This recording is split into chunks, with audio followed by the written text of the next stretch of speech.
Bonjour à tous et bienvenue sur le plateau de Bonjour chez vous. Aujourd'hui, une émission pour vous, chers amis, encore célibataires, bientôt plus peut-être, ou en début de relation, une émission sur le thème comment bien gérer la période des fréquentations. Et nous avons un invité avec nous, le pasteur Papicho Akiewa, je le prononce bien? Très bien prononcé. C'est tout un défi pour moi. Hein.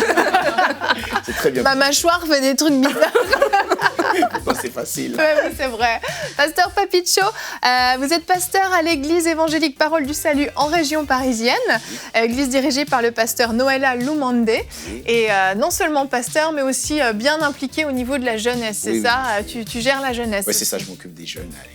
Excellent, merci d'être là avec nous. Et un des thèmes que tu aimes bien, c'est le thème qu'on aborde aujourd'hui. Évidemment, je suis très content. J'aimerais de parler de ça.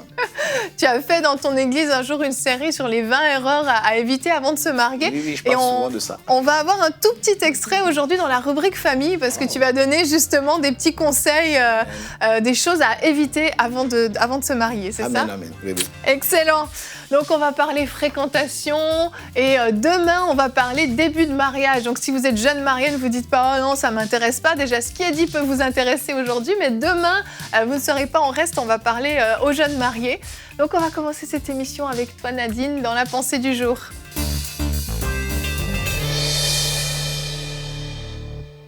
Il y a un texte de la Bible qui m'a toujours fait sourire, c'est dans Genèse 25, les versets 29 à 34, c'est l'histoire qu'on connaît bien d'Ésaü. Ésaü revient des champs et il revient dans la précipitation et il a faim et il rencontre son frère Jacob qui lui propose une soupe. Et on connaît l'histoire où Ésaü vend son droit d'aînesse en échange de cette soupe-là. Et là, on parle aujourd'hui du discernement pour des fréquentations réussies et peut-être vous allez me dire, mais quel est le rapport? Le rapport est celui-ci, c'est que Ésaü, en fait, il revenait fatigué, il est revenu affamé. Et dans son désir de manger, il n'a pas discerné tout de suite pourquoi est-ce que Jacob veut que je vende son droit d'aînesse pour ce repas. Qu'est-ce qui se passe derrière? Tout de suite, il a dit, j'ai faim, j'ai besoin de manger, c'est tout ce qui compte. Et des fois, quand on rentre dans des fréquentations, tellement on a le désir de se marier, tellement on ne veut plus retourner dans notre état de célibat, tellement on ne veut plus retourner dans cet état-là, on a la précipitation de se marier, qu'on ne discerne plus. Est-ce que c'est la bonne personne? Est-ce que c'est la bonne saison? On ne regarde plus les choses autour, tout devient flou. Pourquoi? Parce que notre seul objectif est de se marier. Mais le temps des fréquentations est un temps important. Et on doit le discerner pour pour le réussir tout simplement. Et la Bible dit dans Proverbe 8 au verset 12, moi, la sagesse, j'ai pour demeure le discernement et je possède la science de la réflexion. Et discerner, c'est quoi? Discerner, c'est percevoir. Discerner, c'est identifier. Discerner, c'est reconnaître. Discerner, ça se fait pas dans la précipitation, mais le discernement se fait dans le calme. C'est dans le calme qu'on peut vraiment discerner les choses telles qu'elles sont, les choses pour ce qu'elles sont. Et discerner demande de la réflexion et discerner demande de l'attention. On ne va pas à la va-vite, mais vraiment, on prend le temps de bien observer les choses. Et il y a une histoire dans la Bible, encore une fois dans le livre de la Genèse, si on remonte un peu plus haut, on parle de l'histoire d'Abraham et son serviteur Eliezer. Abraham envoie Eliezer trouver une femme pour Isaac et Eliezer ne va pas dans la précipitation, mais Eliezer est calme. Il a une prière, il prie et il demande à Dieu des choses spécifiques. Et c'est quand Rebecca arrive, donc il n'est pas dans le flou et il a le discernement en fait par rapport à la vie de prière, à la prière qu'il a fait pour discerner les bonnes choses. Il ne regardait pas à son physique, elle était une belle femme, gloire à Dieu, un beau monsieur, gloire à Dieu, mais c'était pas ça l'important. Il avait vraiment des choses spécifiques qu'il avait demandé à Dieu de retrouver dans la femme pour le fils de son maître. Et vraiment, je vous invite, alors qu'on parle du discernement, alors qu'on parle d'avoir des fréquentations réussies, à vraiment vous pencher dans la prière pour être à l'écoute du Seigneur. La Bible dit que Dieu parle tantôt d'une manière, tantôt d'une autre, mais c'est nous qui n'y prenons point garde. Donc, soyez à l'écoute du Seigneur pour savoir, okay, c'est quoi les critères? Qu'est-ce que je dois vraiment regarder? Comment est-ce que je dois discerner quelque chose au-delà de ce que je vois de mes yeux? Mais qu'est-ce qui est en dessous? C'est quoi vraiment le caractère de cette personne-là à long terme? Et être sensible aussi à son témoin intérieur. Parce qu'au début, je parlais de la précipitation. Je parlais du désir de ne pas retourner en arrière, de ne pas retourner à son état de célibat, de regarder l'âge et de dire non, absolument, je dois me marier. Mais lorsqu'on est sensible à son témoin intérieur, on peut se retrouver devant la bonne personne. C'est comme si tout est parfait. Mais en dedans de vous, il y a quelque chose qui vous dit ne mets pas ton pied. Et là, il faut l'écouter. Il ne faut pas taire cette voix intérieure-là parce qu'on est pressé, parce qu'on veut absolument se marier. Le discernement fait aussi qu'on écoute notre témoin intérieur, on écoute la voix de Dieu, on est calme, on sait que de toute façon, c'est la volonté de Dieu que je me marie et c'est la volonté de Dieu que mon mariage soit épanoui. Donc, pour que mon mariage soit épanoui, mes fréquentations doivent être réussies. Alors, je vous invite à avoir du discernement pour des fréquentations réussies. Merci Nadine et je dis amen aux fréquentations réussies. Les fréquentations, juste pour reclarifier, c'est avant les fiançailles, les fréquentations. Donc, c'est vraiment une étape, on débute petit à petit et puis on n'est pas vraiment engagé dans des fréquentations. C'est pas le moment de foncer tête baissée, c'est le moment au contraire d'avancer petit pas par petit pas, développer une relation d'amitié petit à petit et puis pour voir si éventuellement fiançailles il y aura ou pas du tout. Donc je voulais juste clarifier ce petit point parce que parfois on peut faire tout un mélange. Et j'ai un verset du jour à vous, chers amis, peut-être célibataires ou en début de relation, qui va peut-être vous parler. Cantique des cantiques, Aurélie acquiesce, 8 au verset 4. Ne réveillez pas l'amour avant qu'il ne le veuille. Ce verset me fait vraiment penser à ton histoire de plat de lentilles, de soupe, parce qu'en fait, c'est vraiment ça. En voulant se précipiter, en voulant réveiller l'amour beaucoup trop tôt, on risque de brûler des étapes, on risque d'aller trop vite, on risque de ne voir justement que l'apparence physique, que tout est beau, tout est parfait. Ah, il est merveilleux, ah, il me fait rire, ah, elle est tellement belle, ah, quand elle chante, c'est tellement beau. Puis on s'arrête à ça, alors qu'il y a beaucoup plus à découvrir. Et ne pas réveiller l'amour trop tôt, c'est justement même au niveau des sentiments. Alors on peut parler de sexualité par rapport à ce verset, mais on peut parler juste déjà de sentiments. Ne pas réveiller l'amour, ne pas tomber amoureux dès la première seconde, ne pas tomber amoureux après le premier rendez-vous, mais laisser le temps à la relation de mûrir et puis laisser le temps de faire connaissance petit à petit plutôt que de vouloir absolument foncer dans une relation. Il y a de la place à l'amitié, en fait. Oui. Et quand on tombe amoureux, on passe tout de suite dans le stade couple et on passe pas par le stade, d'amitié. Et en fait, dans les fréquentations, la base des fréquentations, c'est avant tout l'amitié. Exact. C'est de se découvrir en tant que personne, en tant qu'individu, mais sur la base de l'amitié, pas en tant que couple déjà, couple officiel. Et ça permet de découvrir l'autre, ça permet aussi nous de nous laisser découvrir. Et puis les fréquentations, il y a vraiment une évolution parce que on se dirige. Non, si ça fonctionne bien, on se dirige vers les fiançailles. Donc, il va y avoir, ça va devenir une amitié spéciale, une relation spéciale. Et il faut passer par ce stade de l'amitié et les fréquentations. C'est pour ça, ça peut pas durer 1 jour, 2 jours, parce que là, on n'a pas le temps de dire tu me connais, je te connais. Et après, il n'y a pas de date, de période officielle, parce que la Bible ne nous le dit pas, que ça doit durer tant de temps. Et du coup, c'est juste le temps. Est-ce qu'on se connaît assez pour pouvoir prendre un engagement l'un envers l'autre? Et si, au bout de X mois, on n'arrive pas à répondre positivement à cette question, oui, on se connaît assez, ça veut dire qu'il y a encore du temps pour les fréquentations. Il ne faut pas avoir peur d'avoir de longues fréquentations. Je crois que il vaut mieux avoir des longues fréquentations et peut-être même des fiançailles plus courtes, parce que les fiançailles, on est déjà dans un engagement. Donc, ça veut dire qu'on a déjà réglé plein de choses, on est déjà au courant de plein de choses. Donc les fréquentations, il ne faut vraiment pas avoir peur de la durée des fréquentations, surtout que c'est sur la base d'une amitié. C'est ça. Et en plus, on n'est pas en train de réveiller l'amour. Quand on est encore dans cette base d'amitié, il y a plein de choses, c'est pas des tentations, parce qu'on n'est pas dans le stade de couple. Exactement. Et ça, c'est quand même une grande différence. Ok, Place à l'invité. Ok, merci. Moi, je dirais plutôt que de fois, il peut y avoir un petit piège dans cela. C'est que lorsqu'on est en train de se fréquenter, surtout pour les sœurs, je le dis parce que j'ai vu beaucoup de ce cas, où les sœurs commencent déjà à aimer le frère et elle est dedans, elle a déjà rêvé, elle fait des rêves comme le jour de leur mariage, le nombre d'enfants qu'ils auront, le pays où ils ont habité, et puis bon, ils ont acheté la maison ensemble. Et le chien. Non, surtout ça, ils n'ont même pas parlé, mais elle a réfléchi sur le compte en banque commun qu'ils auront, et tout, alors que le frère ne sait même pas prononcer. Et des fois, c'est peut-être parce qu'ils ont parlé pendant 2 heures un samedi, ou peut-être ils ont déjà parlé 2-3 fois, et la sœur se lance déjà. Et les frères, malheureusement, tombent victimes aussi de cela parce que leurs témoignages sont ternis par les sœurs. Et là, je dirais vraiment à nos sœurs, dans ce sens-là, de faire attention. Quelqu'un me disait, il dit, si un éléphant entre dans ta maison, il faut le faire sortir avant qu'il grandisse. Parce que le jour où il grandira, on sera obligé de casser la maison. Ça veut dire, si tu fais, tu réveilles l'amour au-dedans de toi, ça grandit, ça prend de volume. Le jour où ce ne sera pas ce que tu pensais, on devra casser et ce sera l'hôpital. Donc, exact. Non, mais j'aime beaucoup le parallèle, il est drôle, mais c'est hyper parlant quand même. Ah oui, c'est important du côté des sœurs. De l'autre côté...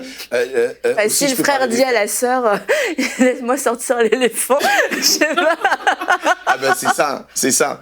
Et de l'autre côté, c'est les frères aussi. Oui. Parce que quand nous parlons des fréquentations, je crois que les frères aussi doivent faire attention à la manière dont ils approchent les sœurs. Parce qu'il peut arriver que l'autre sœur croit qu'elles sont en train de se fréquenter. 2, 3, 4, 5. Je me souviens, dans une église, on parle d'un frère qui était chantre. Et voyez-vous, il était exposé, tout le monde le voyait. Et ce jour-là, il a très bien chanté. Le pasteur dit non. En tout cas, la femme qui va l'épouser. Je ne sais pas s'il y a des gens qui sont déjà avec. Et puis, 18 sœurs qui vont l'aider. C'est terrible. 18 sœurs qui vont se lever. Aïe. Donc, vous comprenez. Donc, il faut vraiment faire attention dans cette période, à mon avis, parce que c'est très important, parce qu'on peut créer des blessés et des morts. Vraiment. Par rapport à ça, mourir, c'est un peu... Non, mais un cœur peut mourir. Ah oui, il n'y a pas que ça. Moi, j'ai vu littéralement des gens tomber malades qui sont devenus fous. C'est vrai. Par rapport à cette question que Pasteur Papito vient de dire, et là, on parle des fréquentations, c'est aussi justement de dire aux gens que la période des fréquentations, c'est justement une période où tu peux poser des questions au Seigneur. Tu peux dire à Dieu, Seigneur, montre-moi les choses cachées. Si on prend parfois le temps de poser ce type de questions, tu vas découvrir qu'il y a 17 autres sœurs, par exemple, à côté.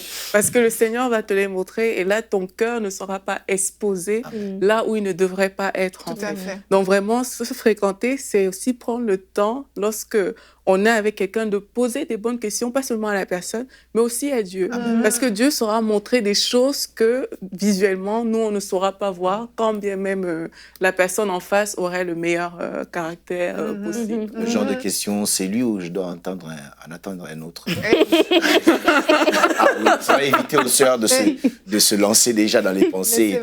C'est mieux de poser, c'est très bien. Ça me fait penser au dernier clip de Dena, Souffle. Oui, Souffle avec... Ce clip, si vous ne l'avez pas vu, vous pouvez le regarder sur YouTube parce que c'est exactement cette histoire-là. En fait, cette jeune fille qui est dans une relation qui croit que waouh, c'est le love total, alors qu'en fait, Dieu va lui révéler des choses cachées sur la personne avec qui elle est. Et franchement, Dieu nous révèle des choses et il faut les demander. Il ne faut pas hésiter. Il faut les demander, il faut écouter, il faut vraiment être à l'écoute de Dieu, comme on a déjà dit dans ce verset de Job, que Dieu parle tantôt d'une manière, tantôt d'une autre.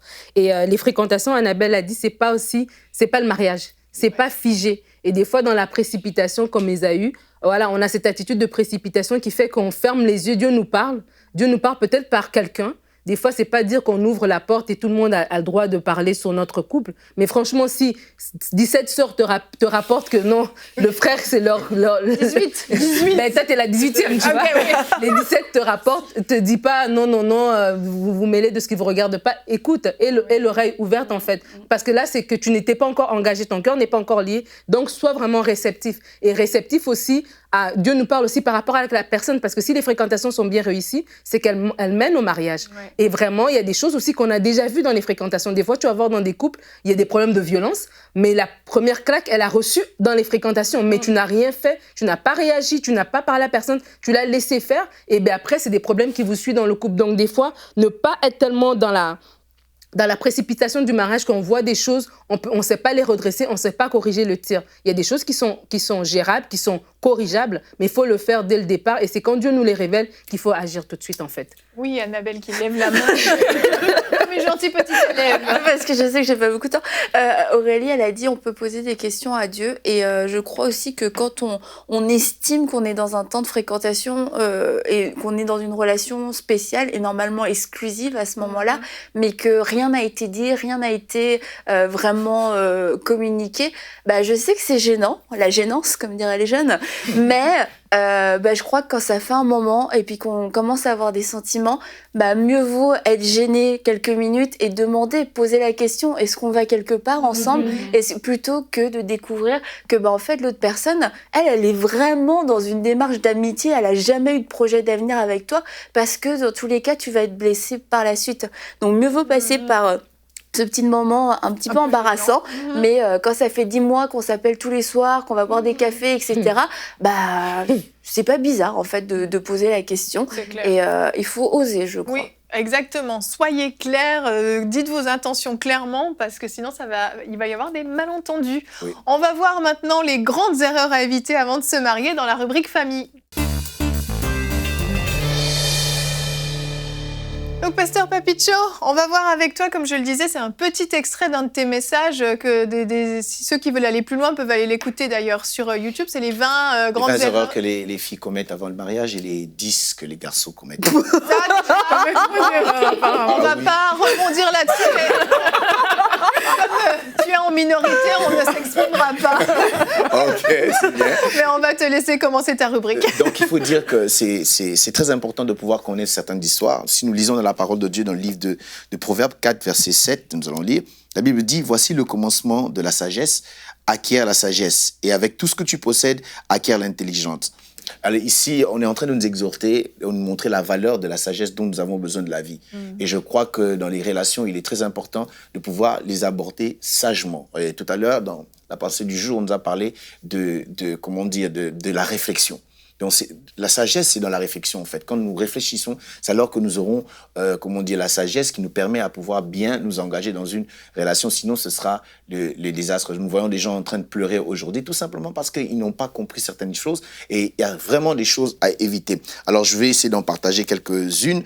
Il y a, par exemple, éviter dans une fréquentation, de commencer une fréquentation pour une mauvaise raison. Il y a des gens, par exemple, qui se disent « Non, je dois commencer à rester avec quelqu'un parce que je ne peux pas rester seul. Je dois avoir quelqu'un avec qui parler, avec qui passer du temps. Et d'ailleurs, je dois me marier parce que là, c'est pas bien. Je ne saurais pas, résister contre l'impudicité. » À cela, je dois dire rapidement que, à part l'impudicité, il y a aussi l'adultère. La différence, c'est que l'impudicité, c'est avant le mariage et l'adultère, c'est dans le mariage. Ça veut dire, c'est pas parce qu'on est marié qu'on ne sera pas tenté. Donc, à moins que vous soyez un morceau de bois ou un morceau de fer, mais si vous êtes humain, même en dehors, même dans le mariage, vous pouvez être tenté. Voilà pourquoi on parle de l'adultère. Donc, on peut s'engager dans une relation avec des mauvaises raisons et c'est pas une bonne chose. Je veux m'engager pour avoir un soutien financier, par exemple. Je veux m'engager parce que je manque l'amour paternel, ou je sais pas. Je veux m'engager parce que je veux être heureuse ou heureux. Je pense pas qu'on peut devenir heureux par l'autre personne. On doit être d'abord heureux pour aller rendre heureux et non pour, n'est-ce pas, être. Deuxièmement, je dirais s'engager dans les fréquentations au mauvais moment. Il y a des temps où on ne peut pas s'engager.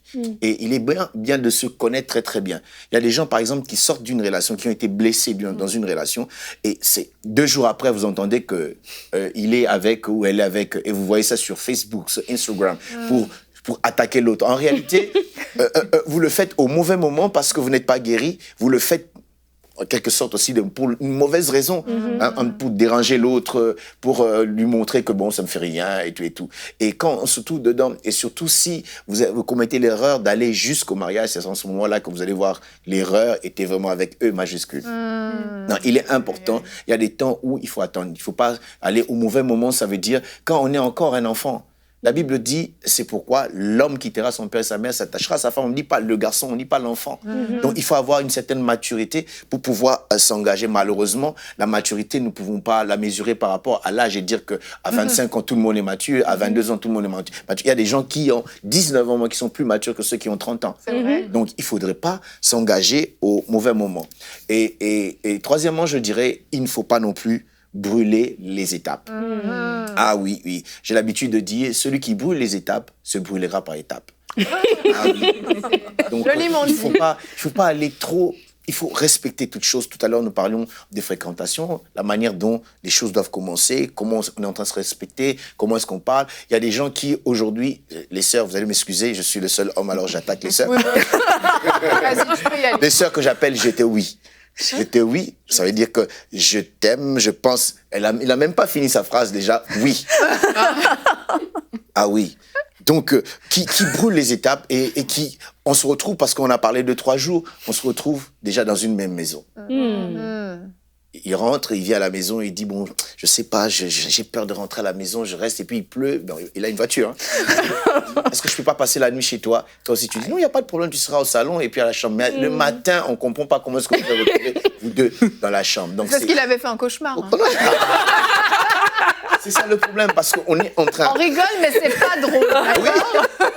De brûler les étapes. Et c'est pas une très, très bonne chose. Non. Il est bon d'ailleurs. C'est un moment de fréquentation, il faut apprendre à tester l'autre, à éprouver. Parce que quelque chose qui n'est pas éprouvé n'est pas approuvé. On peut jamais approuver. On raconte l'histoire, c'est un garçon qui me raconte, il parlait avec une fille qu'il fréquentait. Alors ce jour-là, la fille lui pose la question, il dit, vous les garçons, vous êtes comme ça, quelque temps après, je vais tomber enceinte et puis tu vas me lâcher. Et le garçon dit, non, moi je vais pas te lâcher, tu sais combien je t'aime, je vais te garder à la maison. La fille lui dit, ah, toi enfant de Dieu, comment est-ce qu'on va tomber là-bas? C'est ça. Elle a pu tester les valeurs du frère. C'est pas mal. Je disais qu'il ne faut pas brûler les étapes. Et aussi, il ne faudrait pas, ça c'est le 4e point, de tomber amoureux d'un homme ou d'une femme avant de tomber amoureux de Dieu. Ah, ça, c'est sûr. Pourquoi? Parce que l'amour ou ce sentiment-là, c'est un sentiment, je dis, à la fois dangereux. Pourquoi? Parce que des fois, on se laisse conduire par le sentiment. Et on ne voit plus, quelqu'un disait que l'amour est aveugle, il paraît. Mais je lui répondrai en disant, comme mon pasteur le dit, le mariage t'ouvrira les yeux. Ah oui, parce qu'il y a ce sentiment, on avance, on fait n'importe quoi, mais il faut d'abord tomber amoureux de Dieu, parce que j'aime Dieu. La Bible dit, si vous m'aimez, gardez mes commandements. Je vais garder les commandements de Dieu, et lorsque je rencontrerai quelqu'un, je tomberai amoureux de quelqu'un, je sais comment me comporter, ce sera selon la parole de Dieu. Et nous avons beaucoup de fréquentations qui tournent en désastre, qui tournent en autre chose, tout simplement parce que nous ne mettons pas la parole de Dieu au centre. Il y a des gens qui viennent dans le monde, par exemple, ils se convertissent, ils apprennent à marcher avec le Seigneur, et tout ce qu'ils ont dans leur tête, c'est la vie qu'ils menaient de l'autre côté. C'est pas qu'ils sont des mauvais frères ou des mauvaises sœurs, non. Mais il n'y a pas encore la vie de Dieu. Ils n'ont pas encore eu la grâce ou le temps de grandir dans le Seigneur, dans l'amour avec le Seigneur. Et pour eux, c'est d'abord ce gars-là. Ah non, ce qu'il me dit, ça vaut mieux que la parole de Dieu. Imaginez-vous, vous tombez amoureux d'un gars qui vous fait fuir la réunion de la jeunesse samedi parce que vous devez aller au cinéma. Et qui vous garde au téléphone pendant longtemps, alors que demain, vous devez vous réveiller à 7h, vous vous préparez à aller à l'église. Donc, ça soit déjà, ce sont des signaux, comme vous l'avez dit tout à l'heure, qui montrent que cette personne n'a pas de valeur. Hein, la personne qui vous dit, oh non, mais toi, tu m'aimes pas. Oh non, mais tu sais que je t'aime. Alors, prouve-le-moi. Et pour prouver, il faut l'emmener dans les lieux secrets, comme j'appelle ça. Ce n'est pas normal. Non. Donc, je crois que dans une fréquentation, quand on est dans le Seigneur, on est tombé plus amoureux de Dieu. Dieu sera, n'est-ce pas, là pour pouvoir nous guider, nous conduire, et nous allons faire les choses selon Dieu et non selon les hommes. Parce que des fois, nous pouvons nous retrouver dans un entourage où tout le monde te pousse à faire, mais oui, mais elle est à la maison, mais pourquoi tu... Non, mais prends-la, regarde-la cette nuit. Tu diras que la voiture est tombée en panne, tu peux pas la raccompagner, elle va rester. Et puis après, tout simplement parce qu'on n'est pas amoureux de Dieu, on n'a pas la crainte de Dieu. La Bible dit comment un jeune homme rendra-t-il son sentier pur? C'est en se dirigeant selon la parole de Dieu. Amen. La Bible dit que je serre ta parole dans mon cœur pour ne point pécher contre toi. Alors si quelqu'un aime Dieu, par amour pour Dieu, il y a des choses qu'il ne fera pas.